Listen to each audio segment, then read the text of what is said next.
பிதாகுமாரன் பரிசுத்தாவின் நாமத்தில் உங்கள் யாவரையும் நான் வாழ்த்துகின்றேன். எனக்கு அருமையானவர்களே, கடந்த நாட்களிலும் கூட ஆண்டவர் அநேகரோடு கூட இடைப்பட்டார். அநேகருக்கு ஆசீர்வாதமாக இந்த செய்தி இருந்தது என்று சொல்லி சாட்சியாக சொல்ல கேட்டு கர்த்தருக்குள்ளாக நான் மிகுந்த மகிழ்ச்சி அடைகிறேன்.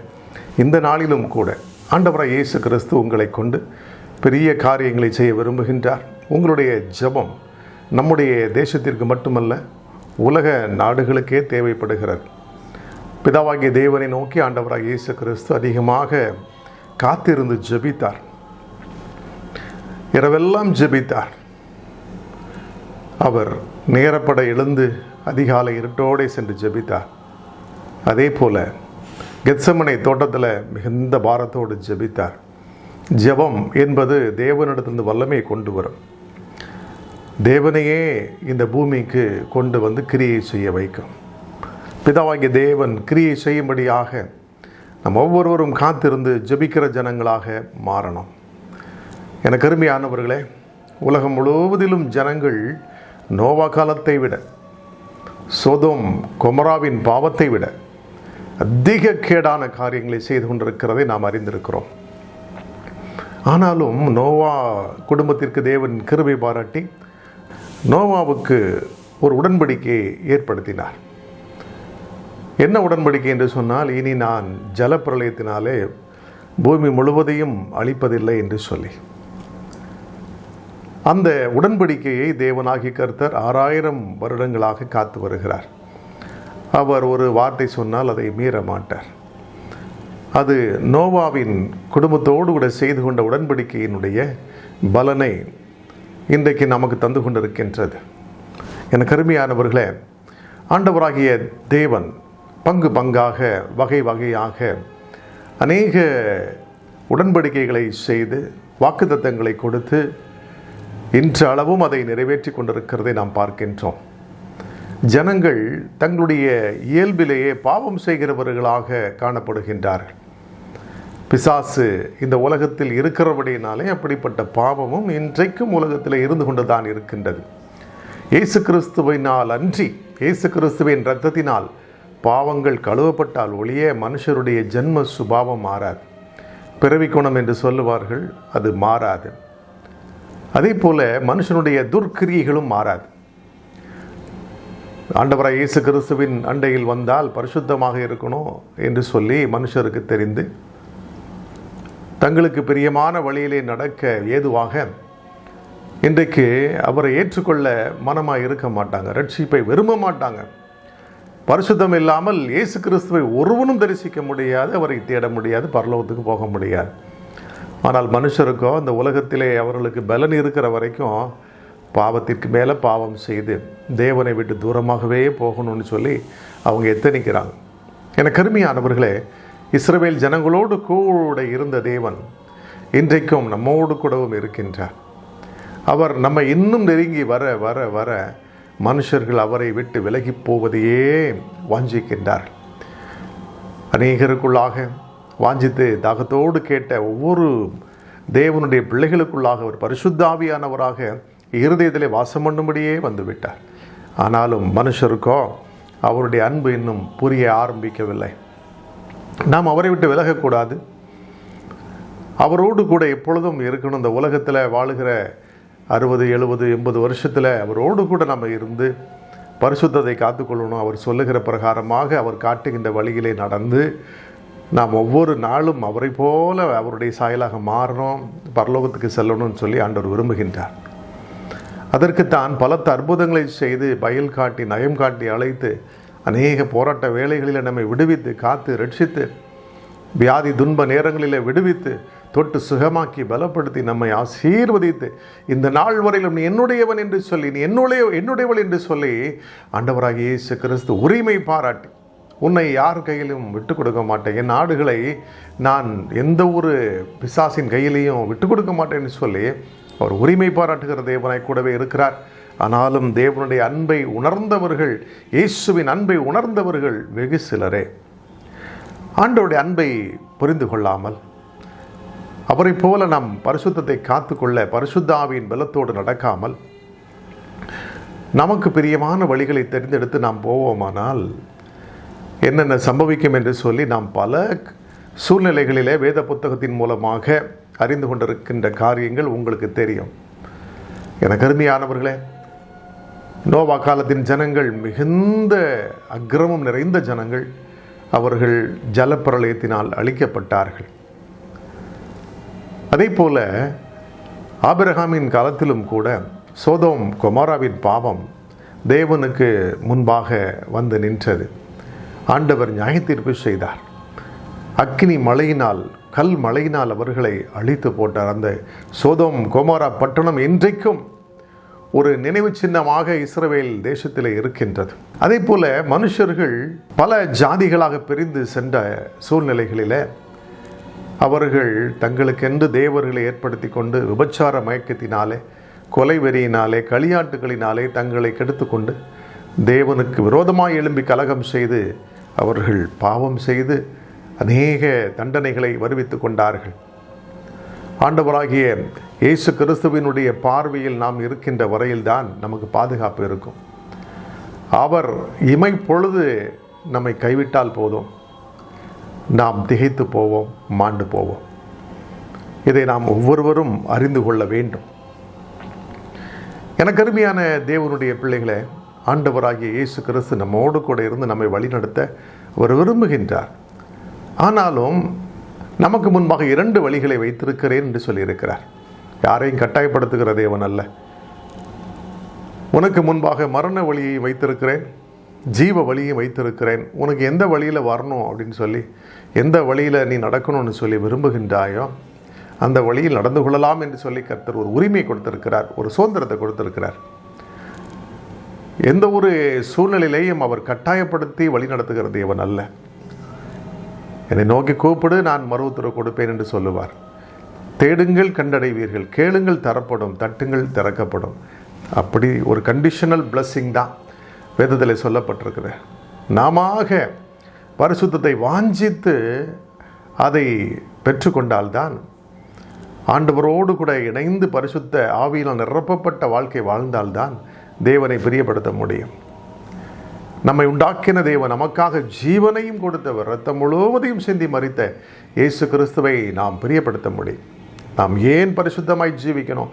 அவர் நமக்காக பாடுகள் பலப்பட்டு 2000 வருஷங்களுக்கு முன்பாக இஸ்ரவேல் தேசத்திலே கொல்கதா மேட்டிலே அவர் தன்னை ஆணிகள் அடிக்க ஒப்பு கொடுத்து கல்வாரி சிலுவையிலே உங்களுக்காகவும் எனக்காகவும் ஜீவனையே கொடுத்திருக்கிறார். வானத்தை பூமி உண்டாக்கின தேவர் அவர் மனு உருக்கொண்டு இறங்கி வந்து மாம்சத்தில் வெளிப்பட்டு உங்களுக்காக எனக்காக ஜீவனை கொடுத்திருக்கிறார். எனவே அவர் நம்மை கண்டித்தும் தண்டித்தும் வழி நடத்துகிற நல்ல மெய்ப்பனாய் இருக்கிறபடினாலே அவருடைய மரணத்திற்கும் அவருடைய இரத்தத்திற்கும் மதிப்பு கொடுத்து நடக்கலைன்னா இந்த உலகத்தில் இருக்கிற சாத்தானின் கையில் ஆண்டவர் ஒப்பு கொடுத்தார் என்று சொன்னார், அதாவது இமைப்பொழுது கைவிட்டார் என்று சொன்னால், சாத்தான் புகுந்து நம்முடைய வாழ்க்கையில் பல வேதனைகளையும் சோதனைகளையும் கொண்டு வருவான். அவன் அதற்குத்தான் வருகிறான். அவன் கொலை பாதகன்.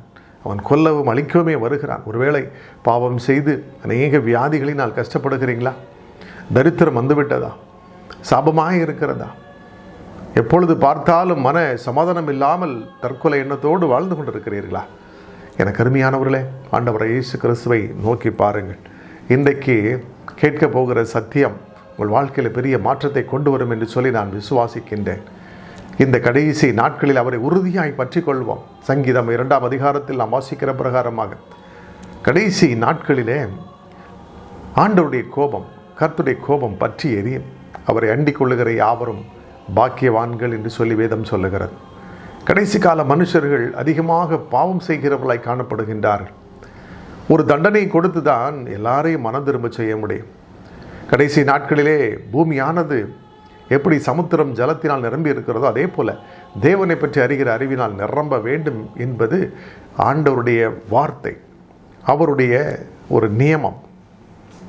அப்படியானால் என்ன செய்ய முடியும்? தகப்பன் தான் நேசிக்கிற எந்த ஒரு மகனையும் சிட்சிக்கிறான் என்கிற ஒரு வார்த்தையின்படி அநேகரை சிற்சைக்குள்ளாய் வழிநடத்தி தான் கொண்டு வர முடியும், பரலோகத்துக்கு அழைத்து சொல்ல முடியும். எனவே தான் இந்த நாட்களிலே அதிகமான இயற்கை சீற்றங்களை நாம் பார்க்கின்றோம்.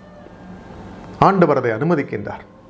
எனக்கு அருமையானவர்களே, மனுஷர்கள் செய்கிற அக்கிரமங்களின் நிமித்தம் அநேக உபத்திரவங்கள் இந்த பூமியிலே சம்பவித்து கொண்டே இருக்கும். பாடுகளும் சஞ்சலங்களும் தவிப்புகளும் இருந்து கொண்டே தான் இருக்கும். தேவனை தேட தேட இயேசு கிறிஸ்துவை அறிந்து அவரை உறுதியாய் பற்றி கொள்ள தங்களை ஒப்புக் கொடுக்கும் பொழுது, பரிசுத்த ஆவியினால் நடத்தப்படும் பொழுது அவருடைய ஜெபங்கள் கேட்கப்படும். அவர்கள் விடுதலை பெறுவார்கள். சமாதானத்தோடு அமெரிக்கையோடு வாழ்ந்திருப்பார்கள். இஸ்ரவேல் ஜனங்கள் அதற்கு ஒரு உதாரணமாக இருக்கிறாங்க. உலகம் முழுவதிலும் இன்றைக்கு பாருங்க, சமுதாய கொலைகள், படுகொலைகள் நடந்து கொண்டே இருக்கிறது. ஸ்ரீலங்கா தேசத்தில் ஆயிரக்கணக்கான லட்சக்கணக்கான ஜனங்கள், குற்றமற்ற ஜனங்கள், பாவமே செய்யாதவர்கள் தங்களுடைய குற்றமற்ற இரத்தத்தை சிந்தினார். அதற்கு பின்பாக 1 கிலோ அரிசி 450 550 என்று சொல்லி விற்கப்பட்டதை நாம் பார்த்தோம். ஒரு ஆண்டுக்கு முன்பாக இதை நாம் பார்த்தோம். அதிகமான பஞ்சம் நம்முடைய இந்திய தேசத்தை சுற்றிலும் வந்தது. மியான்மர் தேசத்திலேயும் ரோஹிங்கியா முஸ்லிம்ஸ் கொல்லப்பட்டாங்க. அங்கேயும் இரத்தம் சிந்தப்பட்டது. அங்கேயும் பஞ்சம். பாகிஸ்தான் நாட்டிலேயும் பஞ்சம். அங்கேயும் அடிக்கடி தீவிரவாதத்தின் மூலமாக ஜனங்கள் மரித்து கொண்டே இருக்கிறாங்க. அதே போல் ஆப்கானிஸ்தானில் பஞ்சம், ஆப்பிரிக்க நாடுகளில் பஞ்சம். இப்பொழுது நிலைமை சற்று சீரடைந்திருக்கிறது. ஆனாலும் ஆண்டவராகிய தேவன் மறுபடியும் எச்சரிக்கின்றார். அநேக நாடுகளில், இந்தியா உட்பட, குற்றமற்ற இரத்தம் சிந்தப்பட்டு கொண்டே இருக்கிறது. தீவிரவாதங்கள் மூலமாக அநேகர் படுகொலை செய்கிறதன் மூலமாக அநியாயமாய் சுதந்திரங்களை பறித்து தங்களுடைய சித்தாந்தங்களுக்காக காரணமே இல்லாமல் சுதந்திரத்தை பறித்து கொள்ள அவர்கள் கொலை செய்து அநேகரை மிரட்டுகிற சூழ்நிலைகளை பார்க்கின்றோம். தேசத்தில் விபச்சாரங்கள் பெருகி போனதை பார்க்கின்றோம். இன்றைக்கும் துரோகங்கள் பெருகிவிட்டது, கொலை பாதகங்கள் பெருகிவிட்டது, பாலியல் வன்கொடுமைகள் அதிகரித்து காணப்படுகிறது, லஞ்சங்களும் லாவண்யங்களும் பெருகிக்கொண்டே போகிறது. மனுஷர்கள் தங்களுடைய வழிகளிலே தங்களை கெடுத்துக் கொள்ளுகிறார்கள். அநியாயம் செய்து, அக்கிரமம் செய்து இன்னைக்கு தேவ கோபாக்கனைக்கு உள்ளாகிற ஒரு சூழ்நிலைகள் காணப்படுகின்றதை நாம் பார்க்கின்றோம். இதற்கான ஒரு தரிசனத்தை கர்த்தர் எனக்கு ஒரு 4 நாட்களுக்கு முன்பாக காண்பித்தார். என்னவென்று சொன்னால், ஒரு கருப்பு குதிரை. எப்பொழுது எல்லாம் இதை காண்பிக்கின்றாரோ அப்பொழுது அநேக நாடுகளுக்குள்ளாக பஞ்சம் வரும். ஸ்ரீலங்கா தேசத்தில் இன்னும் சுற்றி இருக்கிற, இந்தியாவை சுற்றில் இருக்கிற நாடுகளிலே அதிகமான பஞ்சம் வருவதற்கு முன்பாகவும் இப்படிப்பட்ட ஒரு தரிசனத்தை, ஒரு கருப்பு குதிரையிலே ஒரு தூதன் ஏறி போவது போன்ற காட்சியை கர்த்தர் எனக்கு காண்பித்திருந்தார். அதே போல மறுபடியும் எனக்கு ஆண்டவர் காண்பித்தார். இன்றைக்கும் மனுஷர்கள் குற்றமற்ற இரத்தத்தை தரையிலே சிந்த விட விட இப்படிப்பட்ட பஞ்சம் வந்து கொண்டே தான் இருக்கும். எனக்கு அருமையானவர்களே, இதை கேட்டு நீங்கள் பயமடைய தேவையில்லை. ஆனாலும் இந்த காரியங்களை எல்லாம் மனதில் வைத்து நீங்கள் ஜெபிக்க உங்களை ஒப்புக் கொடுக்கணும், உங்கள் நேரங்களை ஒப்புக் கொடுக்கணும். வேதத்திலே வெளிப்படுத்தின விசேஷத்தில் அநேக தேவ ரகசியம் வெளிப்படுத்தப்பட்டிருக்கின்றது. ஒவ்வொரு அதிகாரமும் அங்கே பங்கு பங்காக, வகை வகையாக நமக்கு இனி வரும் காரியங்கள் குறித்து வெளிப்படுத்தப்பட்டு தேவனால் சொல்லப்பட்டு எழுதப்பட்டிருக்கிறது. அதை கோர்வையாக இல்லை என்று சொல்லி அநேகர் வாசிக்க நேரம் ஒதுக்க மாட்டார்கள், அவ்வளவு விருப்பம் காட்ட மாட்டார்கள். 1, 2, 3 அதிகாரம் வாசிச்சுட்டு அப்புறம் 12ஆம் அதிகாரத்துக்கு போனால் தான் உங்களுக்கு அதனுடைய கோர்வை புரியும். மறுபடியும் 6லிருந்து வாசிக்கணும் அப்படின்னு சொல்லி பல உவமைகள் மூலமாக பல காலகட்டங்களில் அங்கே எழுதப்பட்டிருக்கின்றது.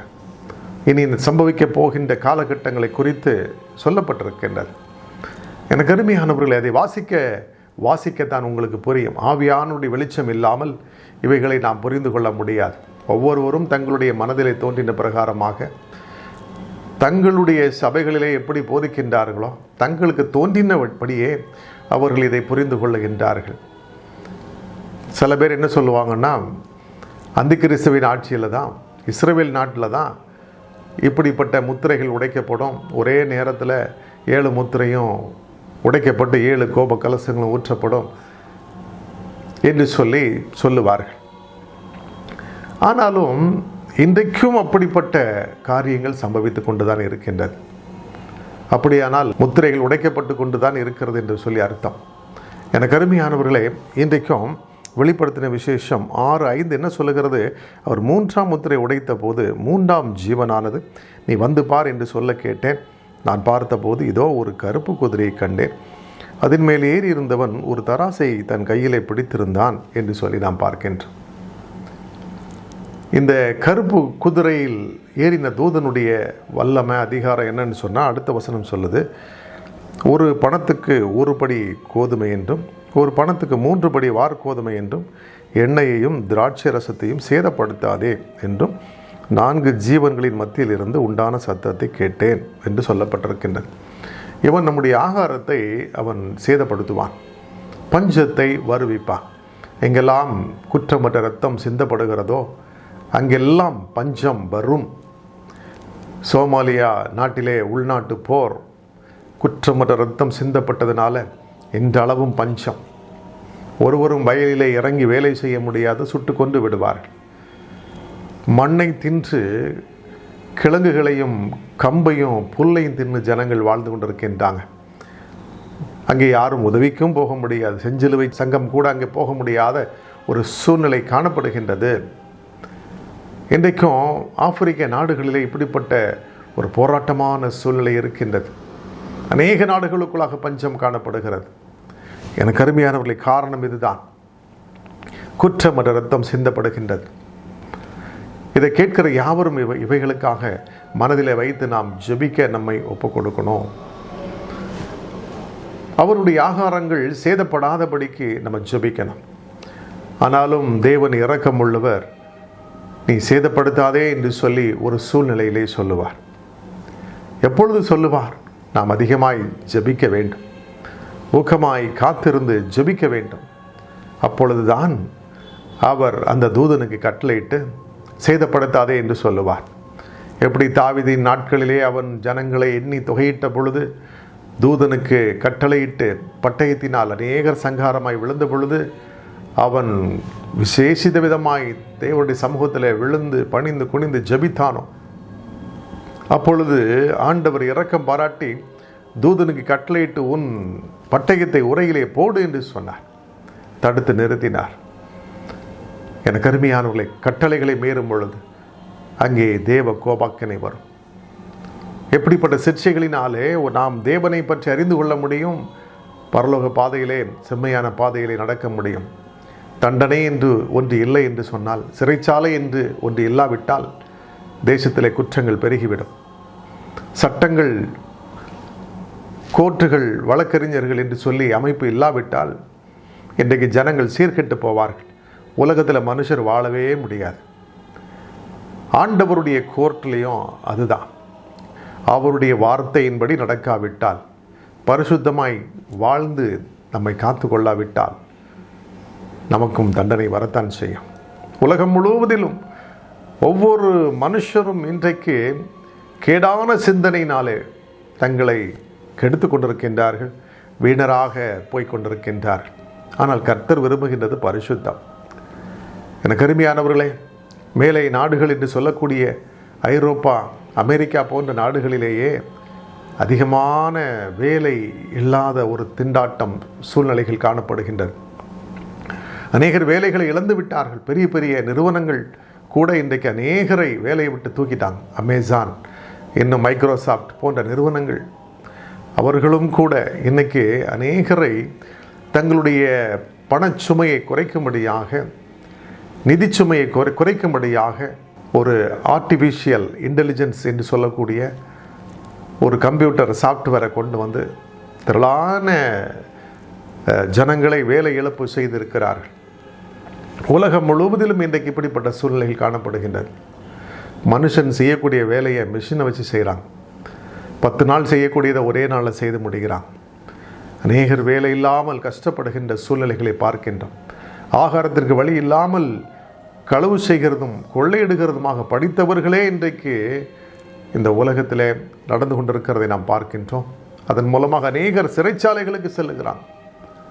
இதை கேட்டுக்கொண்டிருக்கிற எனக்கு அருமையான தேவனுடைய ஜனமே, சாப்பிட்றதுக்கு ஒன்றும் இல்லைன்னா அவன் குற்றங்களை செய்ய தொடங்குகின்றான். மற்றவனை ஏமாற்றி பிழைக்க தொடங்குகின்றான். அடித்து பிடுங்குகின்றான். உலகம் முழுவதிலும் கலவரங்களும் குழப்பங்களும் நடந்து கொண்டிருக்கின்றது. மத்திய 24ஆம் அதிகாரத்திலே நாம் அதை பார்க்கின்றோம். ஆண்டவராய் இயேசு கிறிஸ்துவினுடைய வருகைக்கு முன்பாக கடைசி நாட்களிலே இப்படிப்பட்ட பஞ்சங்கள், கொள்ளை நோய்கள், இன்னும் கலகங்கள் உண்டாகும் என்று சொல்லி நாம் வாசிக்கின்றோம். இதையெல்லாம் பார்க்கும் பொழுது ஆண்டவருடைய கோபாக்கினை அவ்வப்போது பூமியிலே ஊற்றப்பட்டு கொண்டிருக்கின்றது. இதிலிருந்து நாம் பிழைக்க வேண்டுமானால், தப்பிக்க வேண்டுமானால் ஆண்டவராய் இயேசு கிறிஸ்துவை நோக்கி நாம் ஜெபிக்க வேண்டும். ஆவியில் நிறைந்து உபவாசம் இருந்து நாம் ஜெபிக்கணும். நம்முடைய ஜனங்களுடைய பரிசுத்தத்திற்காக நாம் ஊக்கமாய் ஜெபிக்கணும்.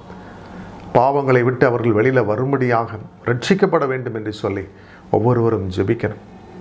இப்படிப்பட்ட ஆபத்துகளில் இருந்து, தண்டனைகளில் தப்பிக்க வேண்டுமானால் ஒரே வழி ஊக்கமாய் ஜெபிக்கணும். இயேசு கிறிஸ்துவினால் அன்றி ரட்சிப்பு இல்லை. பாவத்திலிருந்தும் விடுதலை இல்லை. இப்படிப்பட்ட ஆக்கினை தீர்ப்புகளில் இருந்தும் விடுதலை இல்லை. அவர் மனம் இறங்கினால் மட்டுமே நாம் பிழைப்போம். இதைத்தான் நான் முதலிலே சொன்னேன். சங்கீதம் 2ஆம் அதிகாரத்தில் என்ன நாம் வாசிக்கின்றோம்? அவரை ஓயாமல் முத்தம் செய்யுங்கள். அவருடைய கோபாக்கினின் பெருவெள்ளம் இந்த பூமியிலே வரப்போகின்றது. அவரை அண்டிக் கொள்ளுகிறவர்கள் தான் பாக்கியம் பெறுவார்கள். அவரை உறுதியாய் பற்றி கொள்ளுகிற ஜனங்கள் தான் பாக்கியம் பெறுவார்கள். இல்லை என்று சொன்னால் அவர் ஜாதிகளை அங்கே அழித்து போடுவார் என்று தான் எழுதப்பட்டிருக்கிறது. எனக்கு அருமையான தேவனுடைய ஜனமே, தேவனுடைய கோபாக்கினைக்கு தப்புவிக்க உங்களை ஒப்புக்கொடுங்கள். தாவீதின் நாட்களில் கூட ஒரு பெரிய பஞ்சம் வந்தது என்று சொல்லி நாம் வாசிக்கின்றோம். 2 சாமுவேல் 21:1 சொல்லுகின்றது, தாவீதின் நாட்களில் 3 வருஷம் ஓயாத பஞ்சம் உண்டாயிருந்தது. அப்பொழுது தாவீது கர்த்தருடைய சமூகத்தில் விசாரித்தான். கர்த்தர் கிபியோனியரை கொன்று போட்ட சவுலுக்காகவும் இரத்த பிரியரான அவன் வீட்டாருக்காகவும் இது உண்டாயிற்று என்றார். குற்றமற்ற இரத்தம் சிந்தப்பட்டால் தேவனுடைய நியாய தீர்ப்பு இப்படி வெளிப்படுகின்றது. பஞ்சம் வரும், உணவு பஞ்சம் வரும். வேலையில்லா திண்டாட்டம் கூட அதற்கு ஒரு காரணமாக அமைந்திருக்கலாம். நாம் என்ன செய்யணும்? தேவனுடைய சமூகத்திலே வந்து காத்திருந்து ஜெபிக்கணும். நம்மை பரிசுத்தத்திற்கு ஒப்புக் கொடுக்கணும். அதே போல் நம்முடைய ஜனங்களையும் பரிசுத்தத்திற்கு ஒப்புக் கொடுக்கணும். எனக்கு அருமையானவர்களே, உணவு பஞ்சம் என்று சொன்னால் இந்த உலகத்தில் அநேகர் நினைத்து கொண்டிருக்கிற மாதிரி ஒரு சாதாரண ஒரு விஷயம் அல்ல. லட்சக்கணக்கான ஜனங்கள், கோடிக்கணக்கான ஜனங்கள் இந்த பஞ்சத்தினாலே மரிக்க வேண்டிய ஒரு சூழ்நிலை உண்டாகலாம். எப்படி இன்றைக்கி ஆப்பிரிக்க தேசத்தில் குழந்தைகள் நடுத்தெருவிலே இன்றைக்கு மரித்து கொண்டிருக்கின்றார்களோ, கால்நடைகள் எப்படி மரித்து கொண்டிருக்கின்றதோ, அதே போல் ஜனங்கள் எப்படி உணவு இல்லாமல் தங்களுடைய சரீரம் கெட்டுப்போய் உடல் உறுப்புகளெல்லாம் பாதிக்கப்பட்டு எப்படி மரிக்கின்றார்களோ, அதே போலத்தான் திரளான ஜனங்கள் மரிக்க தொடங்குவார்கள். இந்த தண்டனையை நாம் பெற்றுக்கொள்ளாமல் இருக்க வேண்டுமானால் இரட்சகராக இயேசு கிறிஸ்துவை உறுதியாய் பற்றி கொள்ளணும். இன்றைய தேவை உலகத்திற்கு ஆண்டவராக இயேசு கிறிஸ்துவனுடைய அன்பு. எனக்கு அருமையான தேவனுடைய ஜனமே, அவருடைய மனது உருக்கம் நமக்கு வேண்டும். மற்றவர்களுக்கு தயவு காட்டுகின்ற குணம், இயேசு கிறிஸ்துவின் குணம் நமக்கு வேண்டும். அப்படி நாம் இயேசு கிறிஸ்துவின் சாயலாக மாறாவிட்டால் இந்த உலகத்தில் அநேக தண்டனைகள் வந்து கொண்டு தான் இருக்கும். இயேசு கிறிஸ்து அன்பானவர் தான், ஆனால் அவருடைய இன்னொரு குணமும் இருக்கின்றது. அவர் பட்சிக்கிற அக்கினி என்று சொல்லி வேதம் சொல்லுகிறது. அவர் நீதியுள்ள நியாயாதிபதி என்று வேதம் சொல்லுகிறது. ஒரு தண்டனை கொடுக்கின்ற நீதிபதி சட்ட திட்டங்களின்படி தான் அங்கே நியாய தீர்ப்பு கொடுத்து தண்டனை கொடுப்பார். ஆனால் வேதம் அழகாய் சொல்லுகின்றது, சங்கீதம் 7ஆம் அதிகாரம் சொல்லுகின்றது, அவர் நீதியுள்ள நியாயாதிபதி என்று. எனக்கு அருமையானவர்களே, அப்படியானால் உலகத்தின் நீதிபதிகளை விட ஆண்டவர் இயேசு கிறிஸ்து அவர் நீதியாக நியாயம் தீர்ப்பார். மனுஷர்கள் சாட்சிகளை கொண்டு நியாயம் தீர்ப்பார்கள். ஆனால் தேவனாகிய கர்த்தர் நம்மை உண்டாக்கினவர், அவர் நம்மை பார்த்து கொண்டே இருக்கிறபடினால் அவருடைய கண்களுக்கு மறைவாக நாம் எங்கும் ஓட முடியாது. தாவீது சொன்னான், உம்முடைய கண்களுக்கு மறைவாக நான் எங்கே ஓடுவேன்? பாதாளத்தில் இறங்கி அங்கே படுக்கை போட்டாலும் நீர் அங்கேயும் பார்க்கின்றீரா? உம்முடைய கண்கள் அங்கேயும் என்னை பார்க்கின்றது. உம்முடைய கண்களுக்கு மறைவாக நான் எங்கே ஓடுவேன்? பாவம் செய்துவிட்டு தேவனாக இயேசு கிறிஸ்துவின் கண்களுக்கு மறைந்து இருக்க முடியாது. ஏனென்று சொன்னால் வேதம் சொல்லுகிறது, பரிசுத்த ஆவியானவர் அவர் உலகமெங்கிலும் வியாபித்திருக்கின்றார். அவருடைய 7 கண்களும் 7 ஆவிகளாம் என்று சொல்லி வேதம் சொல்லுகிறது. எனவே தான் அவர் இந்தியாவிலையும் பார்க்க முடியும், அமெரிக்காவிலையும் ஒரே நேரத்தில் பார்க்க முடியும். அங்கே ஜெபிக்கிறவங்க ஜெபத்தையும் கேட்டு அவர்களுக்கு பலன் கொடுக்க முடியும். அங்கேயும் நியாய தீர்ப்பு செய்ய முடியும், இங்கேயும் நியாய தீர்ப்பு செய்ய முடியும். அதனால தான் அவருக்கு ஒரு பெயர் உண்டு, அவர் சர்வ வல்லமையுள்ள தேவன். இயேசு சொன்னார், என்னால் கூடாத காரியம் என்று ஒன்றுமே இல்லை என்று. என்னால் கூடாத காரியம் என்று ஒன்று உண்டோ என்று சொல்லி கேட்டார். எனக்கு அருமையானவர்களே, அவருடைய கண்களுக்கு மறைவாக நாம் எங்கும் ஓட முடியாது. 4 சுவருக்குள்ளதானு சொல்லி பாவம் செய்கிறீர்களா, துரோகம் செய்கிறீர்களா, உபச்சாரம் செய்கிறீர்களா, தேவனுடைய கோபாக்கினை உங்கள் மேல் இறங்கும். உங்களுக்கு அருமையானவர்களை கொலை செய்துவிட்டு உல்லாசமாய் வாழலாம், சொத்துக்களை எல்லாம் எடுத்துக்கொண்டு சந்தோஷமாக இருக்கலாம்னு சொல்லி நினைக்கிறீங்களா? ஆண்டவராக இயேசு கிறிஸ்துவின் கண்கள் பூமி எங்கிலும் உற்று நோக்கி பார்த்து கொண்டிருக்கின்றது. வானம் அவருக்கு சிங்காசனம், பூமி அவருக்கு பாதபடி என்று வேதம் சொல்லுகிறது. அவருடைய கண்களுக்கு மறைவாக எங்கும் நாம் விலகி ஓடவே முடியாது. இதை கேட்டுக்கொண்டிருக்கின்ற எனக்கு அருமையான சகோதர சகோதரிகளே, ஆண்டவராக இயேசு கிறிஸ்து அன்புள்ள தெய்வம். அவர் நமக்காக கல்வாரி சிலுவையில் இரத்தம் சிந்தி மரித்திருக்கின்றார். நம்முடைய பாவங்களுக்காக, நம்முடைய மீறுதல்களுக்காக, அக்கிரமங்களுக்காக அவர் கல்வாரி சிலுவையிலே அவர் தன்னுடைய இரத்தம் முழுவதையும் சிந்தியிருக்கிறார். இதை நாம் நினைத்தவர்களாக, இதை நினைவு கூர்ந்து நாம் பாவமே செய்யக்கூடாது என்று சொல்லி அவருடைய பரிசுத்த பாதையில் நடக்க நம்மை அர்ப்பணிக்க வேண்டும். இல்லாவிட்டால் அநேக தண்டனைகள் மனுஷருக்கு வரும் பொழுது நாமும் அந்த தண்டனைகள் எல்லாம் பெற்றுக்கொள்கிற ஜனங்களாய் மாறிவிடுவோம். உங்களுடைய வீடுகளிலே தூதர்கள் நடமாட்டம் இருக்கணும். மற்றவர்களுக்கு நேரிடுகிற ஆபத்து உங்களுக்கு நேரிடக்கூடாது. வயதான காலத்திலே கீழே விழுந்து எலும்புகள் எல்லாம் உடைந்து போகக்கூடாது. தூதர்கள் இருந்தால் நீங்கள் விழுந்தாலும் உங்களை தாங்கி பிடிக்க இயேசு கிறிஸ்து கட்டளையிடுவார். மாம்சம் பலவீனமானது தான், ஆனாலும் உங்களுக்கு ஒரு ஆக்கினை வராதபடி பாதுகாத்து கொள்ளுவார். அதே போல எந்த விதமான ஒரு கரண்ட் ஷாக்கோ எந்த ரூபத்தில் வந்தாலும் நம்மை காக்கும்படி அவர்களுக்கு கட்டளையிடுவார். வாதை உன் கூடாரத்தை அணுகாது, பொல்லாப்பு உனக்கு நேரிடாது என்று சொல்லுவார். நம்மை பரிசுத்தத்திற்கு ஒப்புக் கொடுப்போம், அசுத்தத்திற்கு அல்ல, பரிசுத்தத்திற்கே ஒப்புக் கொடுப்போம். அப்பொழுது தேவனாகிய இயேசு கிறிஸ்து நமக்கு பாக்கியம் தருவார். அவரை அண்டிக் கொள்ளுகிற யாவரும் பாக்கியம் பெறுவார்கள். நீங்களும் பாக்கியம் பெறுங்கள். அநேக அழிந்து போகிற ஜனங்களுக்காய் ஜெபிக்க ஒப்புக் கொடுங்கள். புண்ணியத்தை தேடிக்கொள்ளுங்கள். கர்த்தர் உங்களை ஆசீர்வதிப்பார். நாம் ஜெபிக்கலாம். அன்பின் பரலோக பிதாவே, ஆசீர்வதிக்கப்பட்ட இந்த வேலைக்காய் நன்றி செலுத்துகின்றோம். இன்றைக்கும் ஆண்டவரே, உலகம் முழுவதிலும் கொடிய பஞ்சம் வரக்கூடிய தரிசனங்களை நாங்கள் பெற்று உம்முடைய பிள்ளைகளுக்கு அதை ஒரு எச்சரிக்கையாக ஜெபிக்கும்படியாக சொல்லுகின்றோம். ஜனங்களுக்கு நன்மை உண்டாகும்படிக்கு இதை முன்னறிவிக்கின்றோம். ஆம் தகப்பனே, மனுஷருக்குள்ளே பிசாசானவன் கிரியை செய்து மனுஷ இனத்தையே அழிக்கும்படியாக அநேக யுத்தங்களை நடப்பித்து கொண்டிருக்கின்றாங்க. கிறிஸ்தவ நாடுகள் என்று சொல்லிக்கொள்ளக்கூடிய நாடுகள் கூட இன்றைக்கி அநேக இராணுவ தளவாடங்களை விற்பனை செய்து பிழைக்கிறாங்க. யுத்தத்தை என்கரேஜ் பண்ணுறாங்க. என் தேவன் அவர்களுக்குள்ளாய் இருந்து கிரியை செய்யணும். பரிசுத்த ஆவியினால் அவர்கள் வழி நடத்தப்படணும். கேடான சிந்தனைகள் அவர்களை விட்டு விலகணும். ஆம் தகப்பனே, உம்மை பற்றி அறிய மனமில்லை என்று சொன்னால் அவர்கள் கேடான சிந்தனையில் தான் நடப்பார்கள் என்று சொல்லி நாங்கள் வேதத்திலே வாசிக்கின்றோம். உம்மை பற்றி சிந்திக்கட்டும். உம்முடைய வார்த்தைகளின்படி நடந்து உம்மை மகிமைப்படுத்தட்டும். அவர்கள் தங்களையும் காத்து கொண்டு தங்கள் தேசத்தின் ஜனங்களையும் காத்து கொண்டு உலகத்திற்கே ஆசீர்வாதமாய் மாற உம்மை அறிந்து கொள்ளட்டும். இரட்சகராக இயேசு கிறிஸ்துவை அறிந்து கொள்ளட்டும். குமாரனாகிய உம்மை அனுப்பினவராகிய பிதாவாகிய தேவனை பற்றி அறிந்து கொள்வதே நித்திய ஜீவன் என்று வேதம் சொல்லுகிறது. நீர் ரகசிய வருகையிலே வரும் பொழுது ஆண்டவரே, ஒருவர் கூட கெட்டு போகக்கூடாது, ஒருத்தர் நரகத்துக்கு போகக்கூடாது, எல்லாரும் ரட்சிக்கப்படணும். உம்மை உறுதியாய் பற்றி கொண்டு அவர்கள் நித்திய ஜீவனை சுதந்திரித்து கொள்ளணும், பரலோக ராஜ்யத்தில் சந்தோஷமாய் வாழணும். உம்மை நோக்கி பார்க்கின்றோம். என்னோடு சேர்ந்து ஜெபிக்கின்ற ஒவ்வொரு பிள்ளைகளுடைய ஜெபத்தையும் கேட்டு ஆமென்றும் ஆமேன் என்று பதில் கொடுக்கும்படியாக நாங்கள் ஜெபிக்கின்றோம். எங்களை தாழ்த்தி உம்மை உயர்த்துகின்றோம். என் தேவனாகி கர்த்தர் எங்கள் தேசங்களுக்கெல்லாம் சேமத்தை கொடுங்க. உலக நாடுகளிலே ஆண்டவரே அநேக ரட்சிக்கப்படட்டும், எல்லாருமை பற்றி அறிந்து கொள்ளட்டும். என் தேவன் அப்படி கிரியை செய்ய போகிற கிருபைக்கு நன்றி. ஆவியானவர் பொறுப்பெடுத்துக் கொள்ளுகிறதற்காய் ஸ்தோத்திரம். இயேசுவின் நாமத்தில் ஜெபம் கேளும் நல்ல பிதாவே. ஆமேன், ஆமேன். God bless you.